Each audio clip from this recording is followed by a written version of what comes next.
They say the screams could be heard for miles. Summer 1462. Imagine you are an Ottoman soldier, part of the most powerful army on earth. You have seen Constantinople fall. You have marched through the ruins of empires. You believe there is no fortress that cannot be broken, no enemy that cannot be crushed. This time, you are marching into a small land called Wallachia to punish a rebellious prince. A simple campaign, maybe a few weeks, maybe only a few days. Then you smell it, death, rot, and something else, something harder to name, something that twists your stomach before your eyes even understand why. The column begins to slow. The scouts ahead have stopped moving. And as you come around the hill near the capital city, you see it. A forest, but these are not trees. They are people, 20,000 people. Your brothers, your comrades, Ottoman soldiers lifted into the air on wooden stakes, arranged in perfect geometric rows, stretching as far as the eye can see. Some have been dead for weeks, their bodies swollen and black beneath the summer sun. Others are still moving, still breathing, still screaming. Your Sultan, the man who conquered the Byzantine Empire, the man who brought Constantinople to its knees, looks at the scene once. Then he orders the army to turn back. The question is, what kind of mind creates something like this? And the most terrifying part is this: it was not madness. It was strategy, cold, calculated, and horrifyingly effective. The story you think you know about Vlad the Impaler is only the outer shell. Not because those things did not happen, but because the truth is far more brutal than the legend. This is the full story of how one man turned human suffering into a weapon so effective that it changed the direction of empires. And by the end of this story, you will understand that the real horror was not what Vlad did to human bodies. It was what he did to human minds. Let's begin with a question almost no one asks. What can break a person so deeply that they become capable of doing something like this? The year is 1442. Vlad is only 11 years old. His father, Vlad II Dracula, also known as Vlad the Dragon, has just made a deal with the devil, not a metaphorical devil. A real man with a real name, Sultan Murad II of the Ottoman Empire. The deal is simple. Vlad II gets to keep his throne in Wallachia. In exchange, he must hand over his two youngest sons as hostages. They will become living collateral, proof of his loyalty to the Ottomans. And so young Vlad and his brother Radu are torn from their home and delivered into the heart of the Ottoman Empire. They are not thrown into a dungeon. They are treated as guests in the palace at Edirne, and later in Anatolia, they are given fine clothes, education, and military training. They learn Turkish, Arabic, philosophy, and the Quran. On the surface, it looks like privilege. But what the history books often skip over is this: it was not education. It was psychological warfare. During the years that shaped his personality, from age 11 to 17, Vlad watched his captors perfect the art of empire building. He studied how the Ottomans used fear as a tool of rule. He witnessed public executions designed not only to punish individuals, but to traumatize entire communities into submission. He learned that terror, when applied with the precision of a surgical blade, could be more effective than any army, and he learned something else. He was completely powerless. While his younger brother Radu adapted, even forming a close relationship with Mehmed, the son of the Sultan, Vlad refused to bow. According to records from the Ottoman court, Vlad was often punished for his defiance. Some accounts suggest he was beaten, perhaps even tortured. The exact details have disappeared into the shadows of history. But one thing is certain: something deep inside Vlad broke during those years. Or maybe more accurately, it hardened. He developed what modern psychologists might call a persecution complex, combined with an obsessive need for control. But Vlad did not let it collapse into weakness. He turned it into a tool. Every punishment he suffered, he studied. Every torture technique he witnessed, he remembered. Piece by piece, he was building an arsenal inside his mind. In 1448, after 6 years as a hostage, Vlad was finally allowed to return to Wallachia. He was 17 years old. 2 months later, his father was murdered by rival boyars, the noble families who constantly played both sides between the Ottomans and the Hungarians. His older brother, Messiah, was buried alive. Vlad was left alone, surrounded by enemies, with no one truly on his side. And this is where the story begins to become frightening. Vlad did not simply want revenge. He wanted to remake the world in the image of his own wound. He would take everything the Ottomans had taught him about terror and refine it into something even they had never seen before. But first he had to wait. For the next 6 years, Vlad lived in exile. He plotted quietly, studied military tactics, and learned how power and politics truly worked. Then, in 1456, with Hungarian support, Vlad finally seized the throne of Wallachia. The monster was about to be born. Vlad's coronation feast in 1456 should have been a celebration. Instead, it became the blueprint for everything that followed. He invited the boyar families, the same nobles who had helped murder his father and bury his brother alive. Hundreds arrived in their finest clothes, believing they had come only to swear loyalty to the new prince. The great hall was decorated, wine flowed freely. The atmosphere seemed peaceful. Then, in the middle of the feast, Vlad stood up and asked a simple question. How many princes of Wallachia have you lived through? The older boyars proudly answered, 7, 10. Some even claimed to have seen a dozen different rulers. They were boasting about their survival, about their political intelligence, about the fact that they could outlast any man who sat on the throne. Vlad smiled. Then he gave the order. Everyone who had answered was arrested on the spot. But this is where we see Vlad's cold mind at work. He did not kill them immediately. He divided them into 2 groups based on age and physical strength. The older ones, the men he believed were the architects of his family's destruction, were impaled immediately outside the palace walls. Not with a quick death. The stakes were inserted carefully to avoid vital organs, ensuring that the victims would die slowly over many hours, sometimes days. Their screams became the background music for what came next. The younger and stronger boyars, along with their families, were stripped of their noble clothing and forced to march about 50 miles north to the ruins of Poenari Castle. There, they were given a choice that was not really a choice. Rebuild the fortress with your bare hands, or die. For months, they dragged stones up the mountainside. They worked until their hands bled, until their luxurious clothing rotted off their bodies, until they collapsed from exhaustion. Most of them died during construction. Those who survived were never the same again. Vlad had erased the old nobility and replaced them with a new class of men who owed everything to him and lived in absolute fear of his anger. This was not just revenge. It was the systematic dismantling of the power structure that made Wallachia weak, and it revealed the core of Vlad's psychology. He did not merely want obedience. He wanted to break people so completely that obedience became the only response they had left. But all of that was still internal politics. The boyars were Wallachians. What Vlad did next would shake empires. In 1459, Sultan Mehmed II, the same Mehmed who had once been Vlad's childhood companion during his years as a hostage, sent envoys to Wallachia, demanding the annual tribute Vlad's father had agreed to pay. The demand also carried an additional insult. Vlad was expected to travel personally to Constantinople and renew his oath as a vassal. The envoys arrived at Vlad's court expecting the usual political theatre. Perhaps negotiation, perhaps bargaining, perhaps a careful refusal. What they received was a preview of hell. When they entered Vlad's court, they did not remove their turbans. This was a religious custom within Ottoman protocol. Vlad asked them to explain their tradition. They explained it, probably feeling relieved that he seemed interested in understanding rather than offended. Vlad nodded thoughtfully. Then he said something that must have turned their blood cold. I respect a man who honors his faith so completely. Let me help you honor it forever. He ordered his guards to nail the turbans directly to their skulls. Think about the precision of that cruelty. He did not kill them. He mutilated them in a way that was both symbolic and calculated to let them survive the journey back to Constantinople. They became walking messages. Their screams echoed through the countryside as they dragged themselves back to the Sultan. When Mehmed saw the envoys he had sent in good faith, now permanently disfigured and nearly insane from pain, he understood immediately.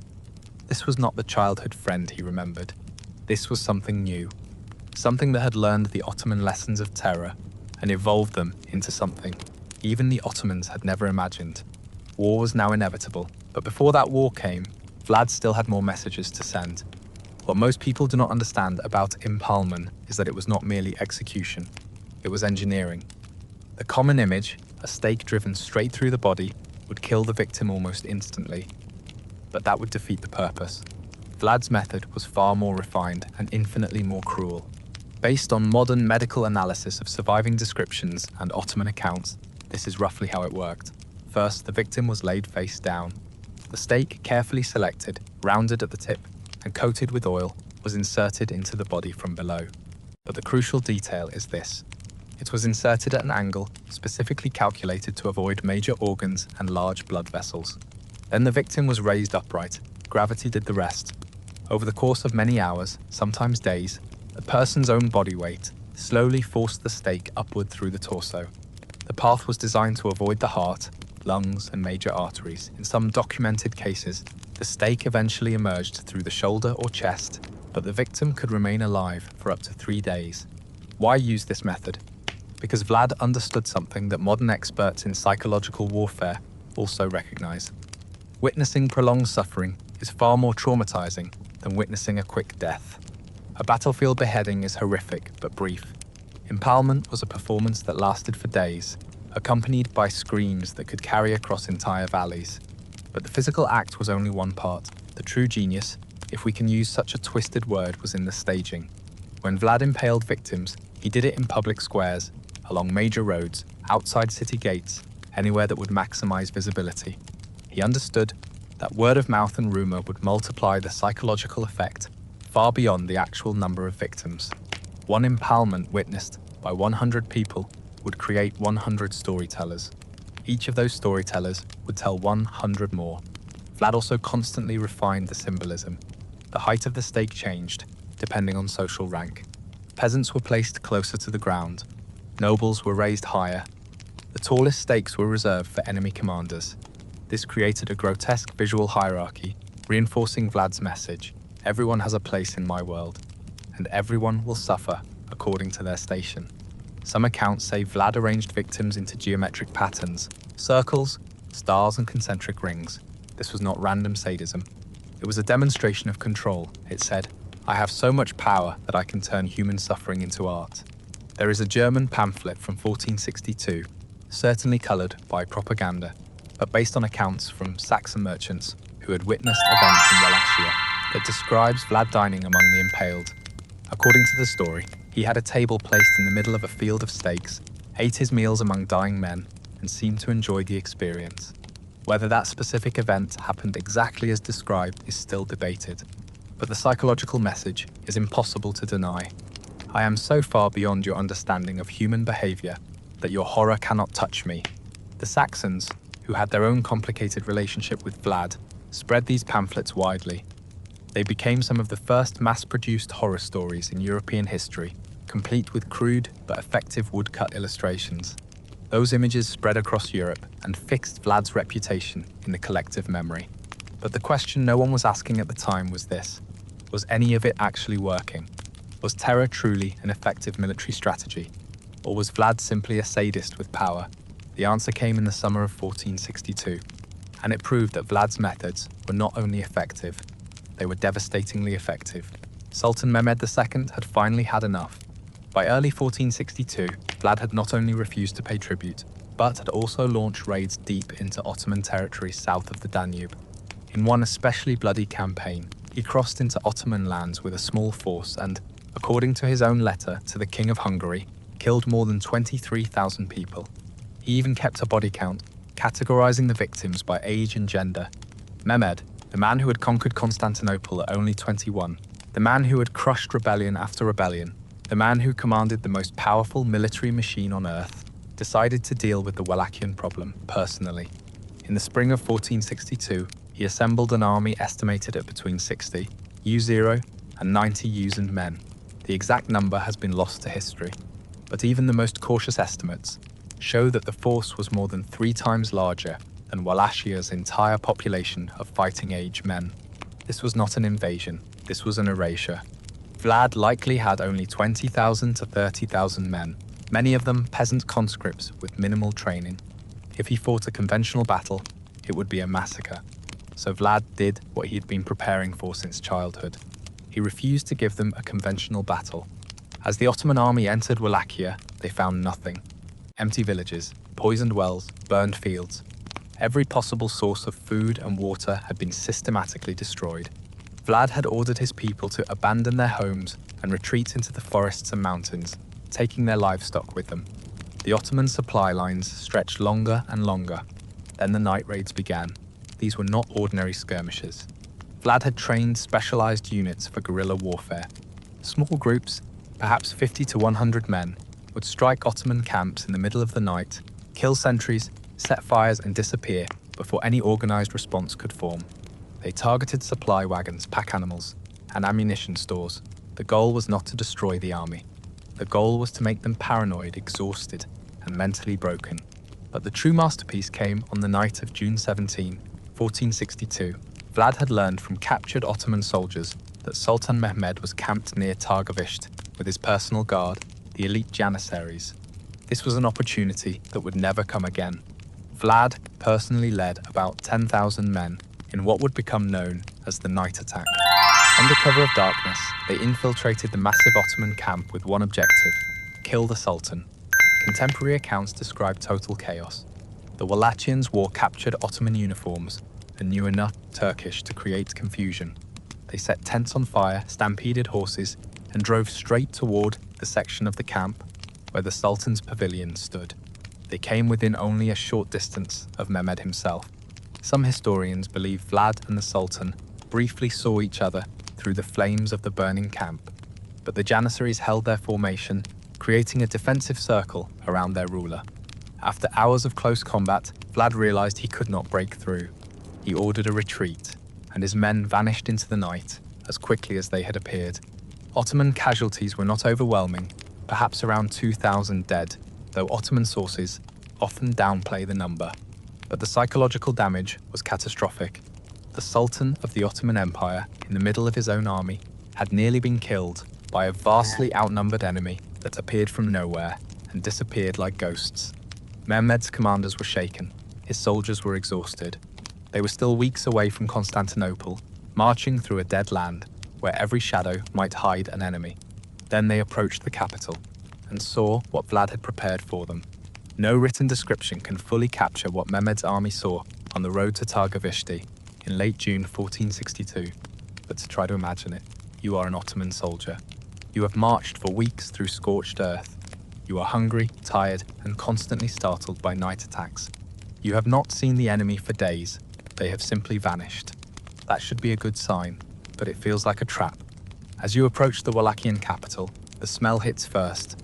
If you have ever smelled a dead animal rotting in summer heat, multiply it by thousands, then add the sickly sweet odor of decomposing human flesh. The air is so thick with it that you can almost taste it. Then you see the stakes, 1, then 10, then 100. Then you realize there is no end. They stretch toward the horizon in every direction. Contemporary accounts say the field of impaled bodies extended nearly 2 miles in length and more than half a mile in width. Modern historians still debate the exact number. Ottoman sources, perhaps minimizing the horror for propaganda reasons, claimed around 10,000. Wallachian and Hungarian sources claimed as many as 20. The truth was probably somewhere between 15, zeros and 20,000 impaled bodies. But the thing that makes your skin go cold is this: it was not random. The stakes were arranged in precise geometric patterns, concentric circles radiating outward from the capital, rows ordered by height. In some areas, they formed star shapes visible from high ground. Vlad had spent weeks, possibly months, preparing this scene. He had captured Ottoman soldiers and Ottoman sympathizers during earlier raids and border clashes, keeping them alive specifically for this purpose. Some of the bodies had been dead for weeks, rotting in the summer heat. Others had been impaled more recently, and according to multiple sources, some were still alive. The Byzantine chronicler Launikos Chalkokondyles, who interviewed eyewitnesses, wrote that the moans of the dying could be heard across the entire field. Some had been impaled for days, their bodies slowly destroying themselves, too weak to scream but still conscious. Ottoman soldiers, hardened veterans who had conquered cities and slaughtered countless enemies, reportedly began vomiting. Some refused to advance. Others deserted during the night, willing to risk execution rather than continue walking through that nightmare. And at the center, on the tallest stake of all, was Hamza Pasha, a high-ranking Ottoman commander captured in an earlier battle. His body, still dressed in what remained of his military uniform, was positioned facing directly toward the route the Sultan would take. A personal message from Vlad to Mehmed: "This is what I do to your best men. Imagine what I will do to you, Sultan Mehmed II. Remember, this was the man who had watched the walls of Constantinople collapse under his cannons, the man who had ordered his own executions and massacres, reportedly stopped his horse and stared in silence for several minutes. Different sources record different versions of his reaction, but the most widely accepted comes from Chalcondyles. He said that it was not possible to take a country away from a man who had done such great things, a man who knew how to use his power in such a way. That was not praise, it was recognition. The Sultan was admitting that he was facing something he did not fully understand. A mind that had taken Ottoman methods and transformed them into something even the Ottomans could not match. The military situation had already begun to collapse. The supply lines were stretched thin. The scorched earth tactics had worked. The night attacks had destroyed morale. The Sultan's commanders were already advising retreat. But the forest of the impaled was the psychological breaking point. It proved that normal military thinking did not apply here. Vlad was not trying to win battles, he was trying to break minds. And it was working. Within days, Mehmed ordered a general retreat. He left a force under Vlad's younger brother, Radu, to continue applying pressure. But the Sultan himself withdrew with the main army. The most powerful army in the world had invaded a tiny principality with overwhelming numbers, only to be turned back not by direct military defeat, but by pure psychological warfare. Vlad the Impaler had won. But the story does not end there, because what happened next reveals the final tragedy of terror. No matter how effective it may be in the short term, it always devours the person who uses it. You might think that turning back, the Ottoman Empire would make Vlad a hero of Christian Europe. In some ways it did. The King of Hungary and the Pope praised him for defending Christendom. But they did not understand one thing. Vlad could not turn it off. The methods that defeated the Ottomans did not stop with the Ottomans. He used them on everyone. By late 1462, Vlad was impaling Wallachian merchants for price gouging. He was impaling boyars suspected of betrayal based only on rumors. He was impaling entire villages for minor violations. The tool he had forged to defeat a superior enemy had become the only tool he knew how to use for every problem. His political position collapsed quickly. His brother Radu, backed by Ottoman gold and soldiers, positioned himself as the more sane alternative. Hungarian support evaporated as Vlad's increasingly unstable behavior alienated his allies. By November 1462, only months after his greatest victory, Vlad was forced to flee into Hungarian territory. And here is the bitter irony. He was imprisoned by his own supposed ally, King Matthias Corvinus of Hungary, on charges that remain unclear to this day. Some sources say Matthias forged letters to make Vlad appear as though he were negotiating with the Ottomans. Other sources suggest that Vlad had become such a dangerous liability that even his Christian allies wanted him removed from the game. He spent 12 years in Hungarian captivity, not the brutal imprisonment of his Ottoman youth, but house arrest under relatively comfortable conditions. He even married a Hungarian noblewoman and had children. By many accounts, he was a model prisoner, but in 1476, opportunity returned. Wallachia had fallen into chaos under a series of weak rulers. Stephen the Great of Moldavia helped organize Vlad's return to the throne, with support from Hungarian and Moldavian troops. Vlad reclaimed the throne in November 1476. He had only about 2 months to rule. In December 1476 or January 1477, the exact date has been lost, Vlad was killed in battle against an Ottoman force near Bucharest. The circumstances of his death remain unclear. Some sources say he was killed by his own men, either through betrayal or because they mistook him for an enemy in the chaos. Others say he was overwhelmed by Ottoman soldiers. What is certain is what happened afterward. His head was cut off, preserved in honey, and sent to Sultan Mehmed in Constantinople as proof of his death. After everything, after the terror, the impalements, the psychological warfare, Vlad ended as a trophy displayed and mocked in the capital of the very empire he had fought his entire life. His body was supposedly buried at Snagov Monastery on an island in Romania.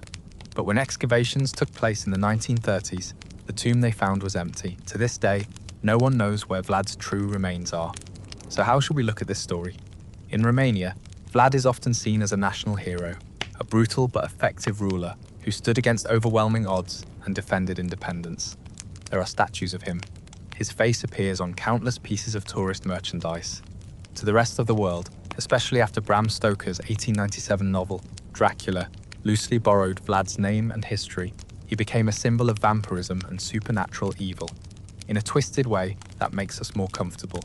It is easier to think of him as a monster, something inhuman, instead of facing the real horror. Because the real horror is this: everything Vlad did was human. Painfully, terrifyingly human. He was not born a monster. He was created by a system that taught him power comes from fear, that survival requires absolute ruthlessness, that compassion is weakness. And he took those lessons and refined them to their most extreme conclusion. The forest of the impaled was not madness. It was applied psychology. The night attacks were not random violence. They were precise military strategy. Every impalement, every mutilation, every public display of suffering was a move in a larger game. And here is the part that should keep you awake. It worked. Against almost impossible odds, using nothing but calculated fear, Vlad turned back an empire. He proved that when fear is weaponized correctly, it can accomplish what armies cannot. The question is not whether Vlad was evil. That is obvious. The real question is, what does it say about human nature that his method worked so well?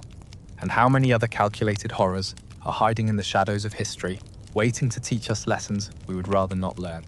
Because the darkest chapters of history are not only about what happened, they force us to understand why it worked. And that is the kind of knowledge we cannot afford to forget.